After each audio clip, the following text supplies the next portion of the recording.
So we go now from Seattle, Washington, to Denver, Colorado, where another parent is also fighting against possible deportation by seeking sanctuary in a church. On Thursday, I spoke with Jeanette Visquera, a mother of 4 children who's taken refuge in the First Unitarian Society Church of Denver out of fear she would be arrested and deported to Mexico if she went to her scheduled check-in with Immigrations and Customs Enforcement. She has lived in this country for 20 years. She has 4 children here. I began by asking her by Skype as she sat in the church with her translator how she decided to seek sanctuary in the church. So in 2012, when I came back to the United States from my mother's funeral, I knew that my case depended only on the discretion of Immigration and Customs Enforcement because my court process had already ended.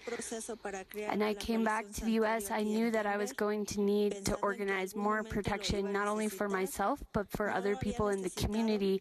And I began working with the American Friends Service Committee to create the Sanctuary Coalition. So fortunately for me, I have not needed to enter refuge or sanctuary here at the church. The first person who benefited from that was Arturo Hernandez Garcia, and thanks to God that he was able to go home and is still here with his family. And what led me to take the decision this time in my case was the silence from Immigration and Customs Enforcement and Homeland Security about my stay application that I submitted on December 7th. They kept saying over and over again that they were just reviewing my case, They wouldn't give us any information. And then last week, with the arrest and deportation of Guadalupe, as well as the detention of a young dreamer named Daniel, who has DACA, I decided that it was not worth the risk to go and present myself at Immigration and Customs Enforcement. You have lived in the United States for 20 years. Why did you come here in 1997? Sí, tengo 20 años viviendo aquí. Yo vine en el año 97. Yes, I came here in 1997. First, my husband came, and 3 months later, myself and my oldest daughter came to the United States. And we came because my husband, who was working as a chauffeur for a bus company, had suffered 3 kidnapping experiences while driving the bus. You have 4 children. Can you tell us how old they are and what their names are? Ya tengo 4 niños. Yes, I have 4 children. My oldest is almost 27. Her name is Tanya, and she's protected by the Deferred Action for Childhood Arrivals program. And then my other 3 were born here in the United States. Luna is 12, Roberto is 10, and my littlest is 6. Her name is Suri. And how are the children affected by what's happening to you right now? They came with you into the church. So my children have been walking this journey with me for many, many years now. They have always been by my side in the work that I do in the community.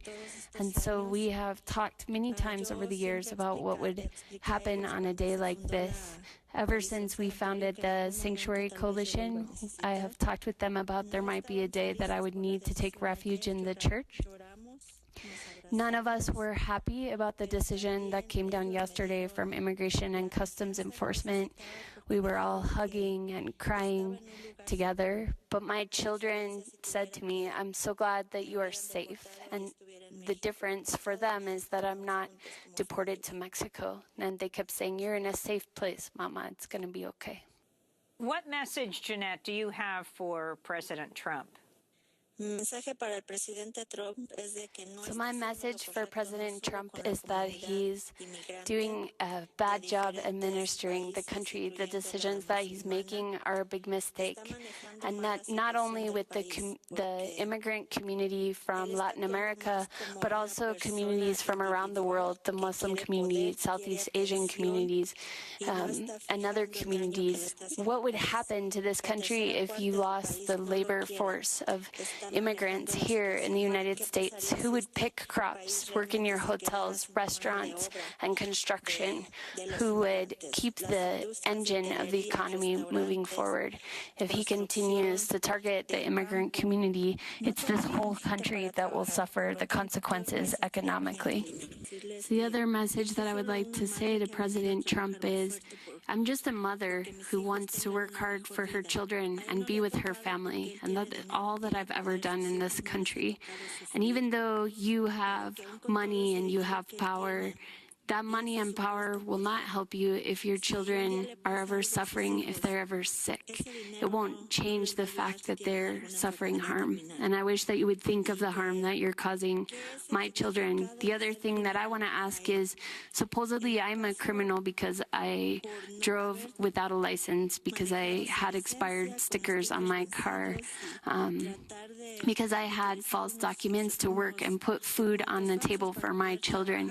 But what should we call you, Mr. President Trump, when you've been evading taxes for years, when the way that you've been acting is not in keeping with good conscience? Eso es evasión de impuestos y también es un crimen. That is often misunderstood in this country, that you, Jeanette, have paid taxes all of these years. Ya, por 20 años, desde el año 98 que yo comencé a Yes, my husband and I have both paid taxes the whole 20 years that we've been living here. Every year we have paid taxes and we've contributed our labor. And what many people don't know is that immigrants can't access the benefits of those taxes, any of the programs. That all stays here with this country. So I would like to ask, if you're going to deport me, are you going to return 20 years of labor and taxes to me before I go, everything that I've contributed here? That's Jeanette Vizquera, who came to the United States from Mexico 20 years ago in 1997. She's one of the founders of the Metro Denver Sanctuary Coalition, and she's helped other undocumented immigrants seek sanctuary. She's previously won 5 postponements of deportation, but said Wednesday she doubts she could win a similar reprieve under the Trump administration. And so she has taken refuge in Denver's Unitarian Church. For more